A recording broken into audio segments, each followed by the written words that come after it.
Well, our first big ol' fat sedan. The Mazda Tenza, or in the US, the Mazda6. 3,500 pounds of car. Evo's predicting a 1044. I wouldn't be totally surprised. I think this thing is going to be a chore. Now, this is the most powerful car we've driven by a mile, and it is also turbocharged, but at the end of the day, it's our first sedan.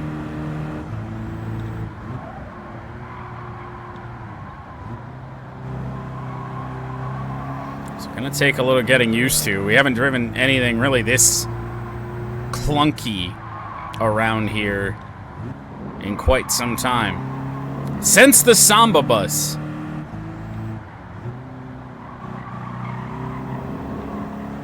Too modern to go above 10, 15. Perhaps. I mean, the more power in the turbo is going to help out, but it's still heavy as fuck. Well, okay, we drove a Prius, but it's not a multi-ton sedan.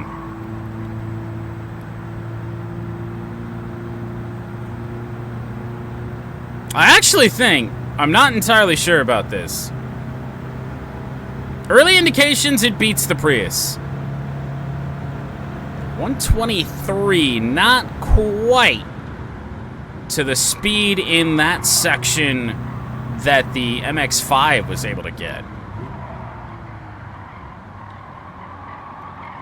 It has spood, it just doesn't like to turn.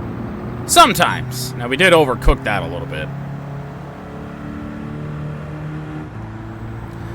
Yeah, this is another car that you just kind of look at and it's like, okay, why is this turbocharged?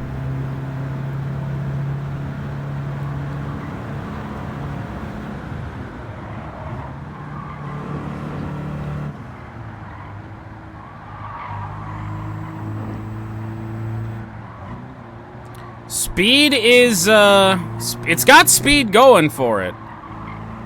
It doesn't really have cornering.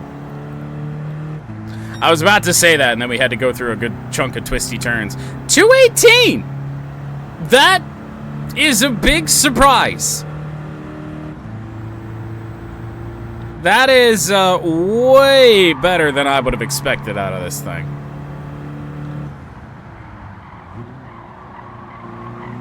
Actually, on the brakes a little bit too much there. Almost got up on some curb.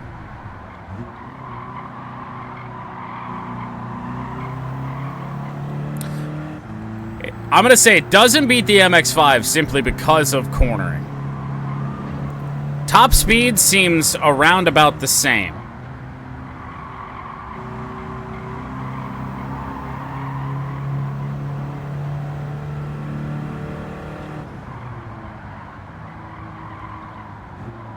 Aren't you glad I decided to scrap the potential idea of what I did for our endurance racing qualifying and always doing a lap replay to kind of see what went on? Otherwise, we'd still be in, who, Lord knows. We'd probably be driving that ugly-ass Citroen right now.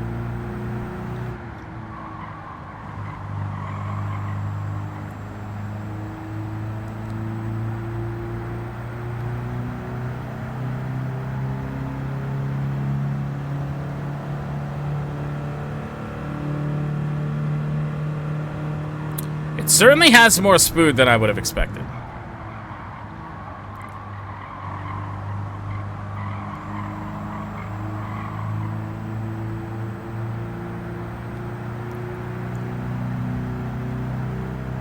I must have sent this car around the ring at one point or another. 19 miles driven. 413 there on that split.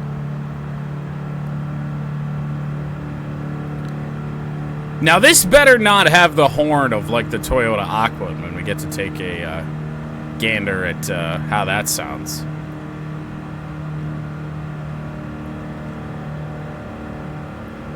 Well, yeah, especially, like, driving the Fiat 500 or the Samba bus around here. Those replays, I mean, those were, especially the Fiat, that was a 16-minute lap.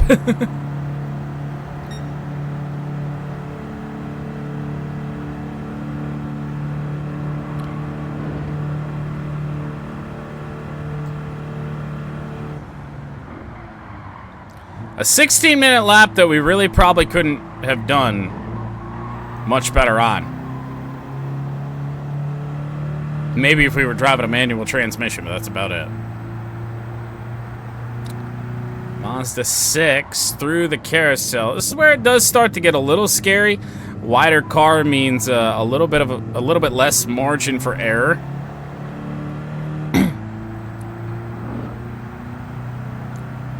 Oh, well, that's good. Days off, always good.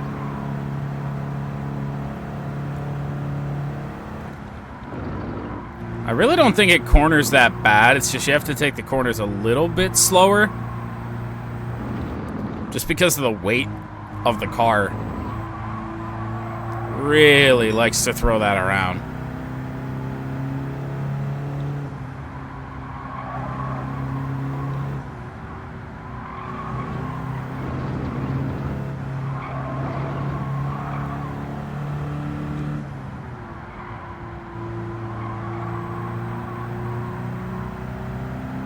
Overall, though, much better performance for the Atenza than I was expecting. I really just developed, I don't even know why, like a hatred for this car in game. Maybe just because it's a big, fat sedan, but...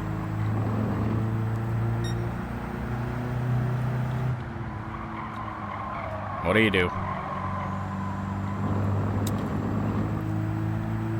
So overall, can't really complain about the lap or how the car is driven. I mean, maybe I just didn't give this thing a chance. I was really dreading this whole lap.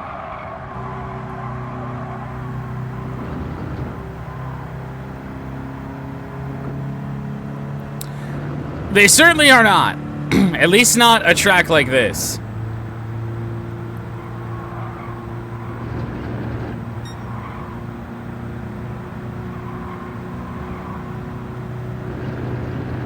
Tell you what, I am quite impressed. I think this is kind of right in line. Maybe a little over the time set by the MX-5.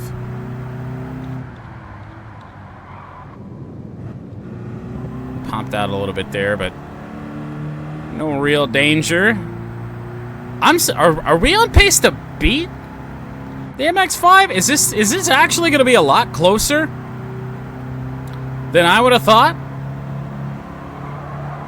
I mean, we got a long straight coming up, 170-some horsepower and turbocharged.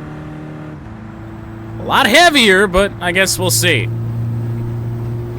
All modern-ish Mazda interiors look the same. We've seen this same sort of looking dash time and time again. Got some back seats, though. Horn? Okay, that might be our biggest surprise when it comes to the horn. I was just listening to the sound of the car, I was expecting like a truck horn, but instead we have that. I don't know why they added horns to this game. In theory, you'd never need them, but it's funny that they did. Not even at 9 minutes yet. Pushing a little hard in here. Now we'll slow down. Just 2 more corners to go now in the Atenza. And would you look at this? Coming to the line in the Mazda6 with a 916.111, which I think we're going to have to check the board because it's going to be, I think, really close. I want to say we were on a 916 with the Mazda5 too, so regardless, Mazda is claiming the top 2 spots at this period of time. A 912? I don't know. We'll check here in a minute. Yep. Oh my goodness. So look at how close that actually was. The Mazda Atenza, or the Mazda6, is top of the fucking board. Not by much, but barely. Less than a second over the 89 Mazda MX-5. And, yeah, that's a big surprise. I didn't think that something that heavy, although a ton more power and turbocharged, I didn't think it was going to have a chance. But, alas, a car that I was dreading driving around here is actually fastest on the board for now. Probably until next time.